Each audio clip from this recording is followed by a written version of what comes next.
My project really came about from this idea that I wanted to focus on combining my two I have a minor in general business and then my BFA is in acting. So I wanted to combine them both, which really came down to I wanted to create this theater company.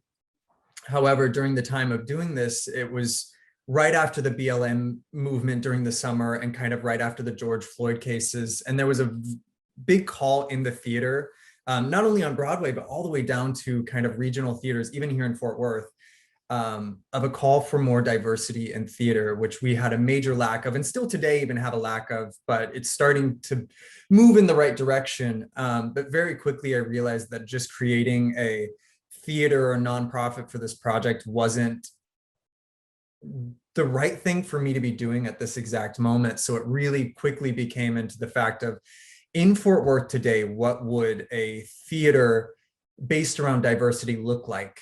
And very quickly that also turned into, well, we don't just want to talk about a feasibility study, which was originally what the project was. It's like, well, that doesn't mean anything if we don't do anything.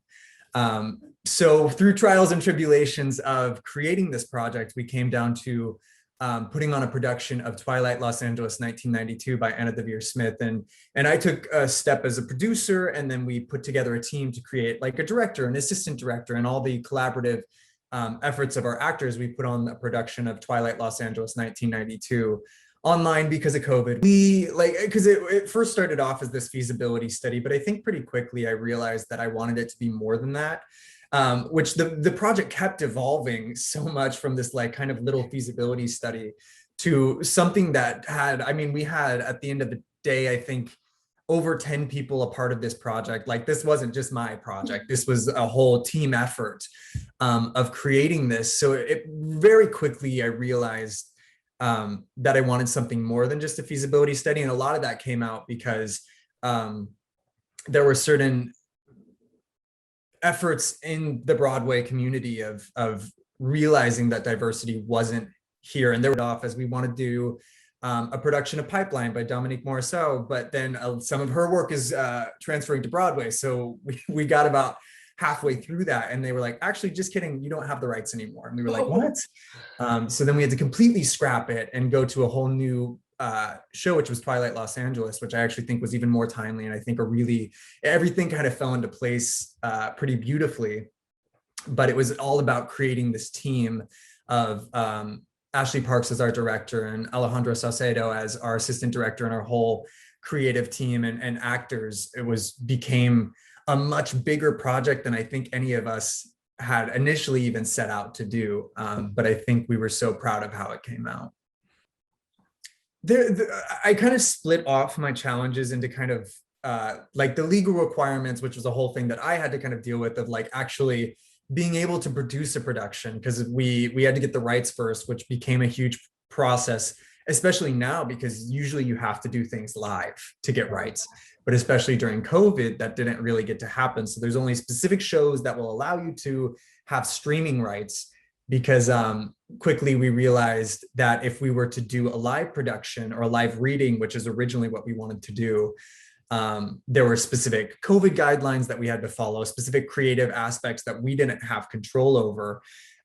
So about halfway through that, I had to send an email and we had a production meeting and we're like, hey, to have any sort of creative control over this, we have to move it online, which meant getting new rights and making sure there were new legal requirements that we were following.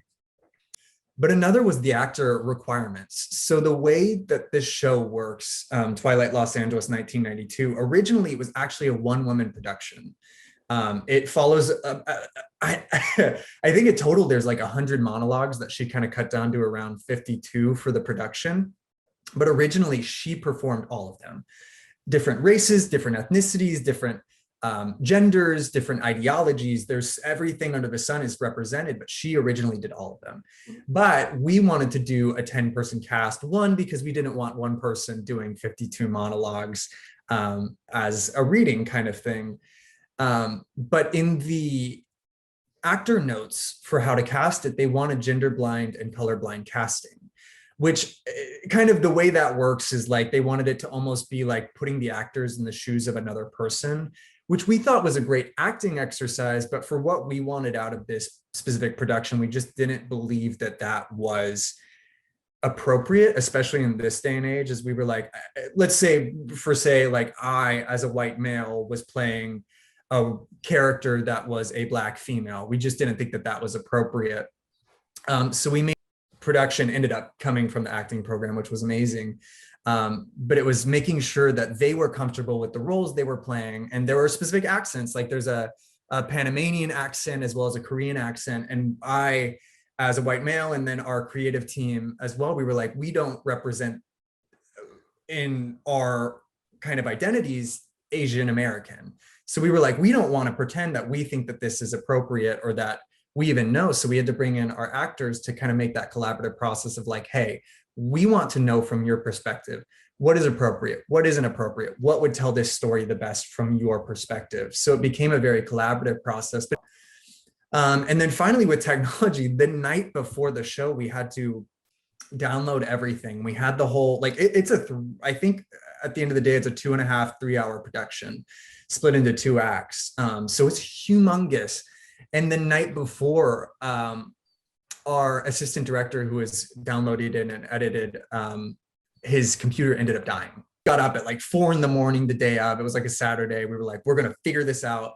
And luckily we were able to download at least the first act of the production, which was already an 1.5 hours.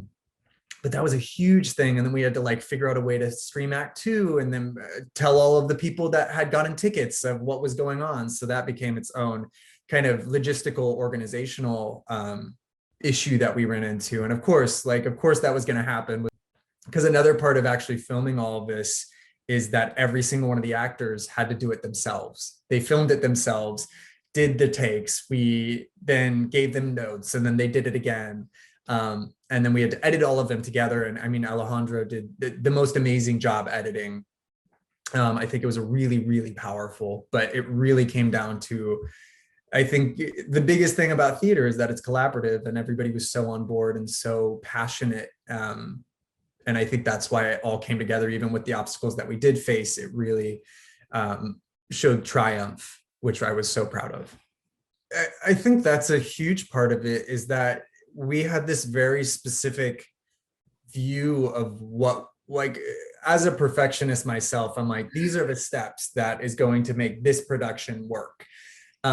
And things just kept going. And it's like, I don't want to say wrong, because nothing wrong happened. It's just we kept having to evolve and change what we were doing to accommodate COVID and technology, having to evolve so much, and how kind of theater is this interesting thing, and that it does evolve over time and it changes.